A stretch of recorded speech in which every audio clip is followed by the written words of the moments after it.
A recent study published by the Data Provenance Initiative found two things, amongst many other things, that I found really interesting. One was the amount of speech data available in low resource languages. The second is about where speech data comes from. The Data Provenance Initiative is a group of volunteers from research institutions and companies that come together to discuss and research issues of common interest. And when they're talking about speech data, they're talking about the data that is used to build things like voice assistants, or anytime you interface, you speak to a device in your language and get information or answers. They found that while the overall amount of speech data in low resource languages is increasing, the proportion of that data as compared to high resource languages like English or Mandarin is not increasing. So the overall diversity of speech data is staying about the same. The researchers point out that diversity in data sets is critical if we want to build artificial intelligence that is less biased, more equitable, and therefore more useful. And we've known this for decades. The lack of balance in geographical, ideological, and cultural difference results in models that have significant flaws, particularly in terms of bias and discrimination.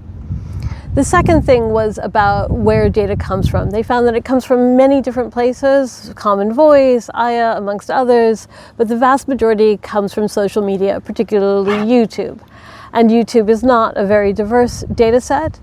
In addition, social media has known issues in terms of toxicity, bias, and factuality.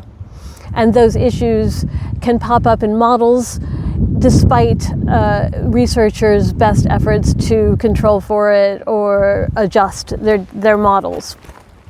Now, I found this interesting because while I had a sense that the number of languages in which you could get speech data was increasing, and the researchers found that that was true, I also thought that the amount of data was increasing and that would result in more representative data sets. But I didn't realize that it's still only 0.2% of all speech data created is in African and South American languages. So despite the best efforts of African researchers and others, we aren't creating data sets that are more representative of the languages that the most marginalized speak. And also that by using social media scraping, the resulting models are maybe not so useful and not trustworthy.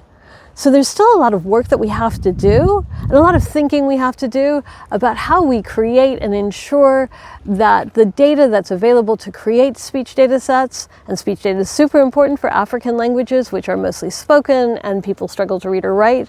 We have to do a lot in order to make sure that the data sets can help them and support them to get information and be heard in trustworthy, reliable data sets. And that's what's interesting in low resource language tech.